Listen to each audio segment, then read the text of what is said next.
सुरेश, तुम बेवकूफ हो, लोगों ने हंसते हुए कहा। क्यों? सुरेश ने भौहें चढ़ाकर पूछा। तुम्हारी ईमानदारी तुम्हें कहीं का नहीं छोड़ेगी। देखना, एक दिन तुम्हारे पास खाने तक को नहीं होगा। सुरेश मुस्कुराया। सत्य का मार्ग कठिन होता है, लेकिन अंत में जीत सत्य की ही होती है। गांव के बाजार में सुरेश की छोटी सी दुकान थी। वह हमेशा सही नाप तोल से सामान बेचता। एक दिन एक बूढ़ी औरत वहां आई। बेटा, मेरा पर्स कहीं गिर गया, क्या तुम मुझे कुछ अनाज उधार दे सकते हो? सुरेश ने बिना एक पल गंवाए उसे अनाज दे दिया, लेकिन पास ही खड़ा लोखो यह देखकर हंसने लगा। हाँ, सुरेश, ये दुनिया तुम्हारी तरह अच्छी नहीं है। ये औरत झूठ भी बोल सकती है। सुरेश ने कहा। अगर उसने झूठ भी बोला हो तो भी मैं भूखे पेट किसी को नहीं लौटा सकता। बूढ़ी औरत ने आंखों में आंसू लिए सुरेश को आशीर्वाद दिया। पर उसी रात लोगों ने एक ऐसा कदम उठाया जिससे उनकी दोस्ती में पहली दरार पड़ी। रात का समय था। गांव के लोग अपने घरों में सो रहे थे, लेकिन लोगों की आंखों में एक अजीब चमक थी। वह अपने घर में बैठा एक चालाकी भरी योजना बना रहा था। अगर मुझे जल्दी अमीर बनना है तो मुझे बड़ा खेल खेलना होगा, उसने मन में सोचा। वह चुपचाप उठा और सुरेश की दुकान की ओर बढ़ गया।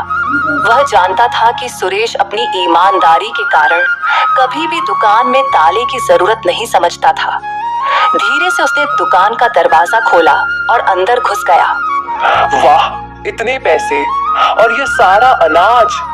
लोगों की आंखें चमक उठी। उसने जितना हो सकता था उतना अनाज और पैसे चुरा लिए। फिर वह चुपचाप बाहर निकला और दुकान का दरवाजा वैसे ही छोड़ दिया ताकि लगे कि कोई और चोर आया था। अगली सुबह सूरज की पहली किरणों के साथ जब सुरेश दुकान पर पहुंचा तो उसकी आंखें फटी की फटी रह गईं। हे भगवान, मेरी दुकान लूट ली गई। गांव वाले भी इकट्ठा हो गए। सबके चेहरे पर चिंता थी। यह किसने किया होगा? एक व्यक्ति ने कहा। सुरेश भाई, तुम्हारी तो कोई दुश्मनी भी नहीं है। हम पंचायत में इसकी शिकायत करेंगे। लेकिन तभी लोखो वहां पहुंचा और बनावटी हैरानी से बोला। अरे सुरेश, ये क्या हो गया? सुरेश की आंखों में आंसू थे, लेकिन वह शांत था। उसने कहा, भगवान सब देख रहे हैं लोखो, सत्य कभी हारता नहीं। लोखो ने मन में सोचा। सत्य? हा, सत्य का कोई अस्तित्व नहीं सुरेश। परंतु यह लोखो की सबसे बड़ी भूल थी। गांव की पंचायत बैठी, सभी इस चोरी से परेशान थे। तभी गांव के सबसे ज्ञानी व्यक्ति पंडित वसुदेव वहां आए।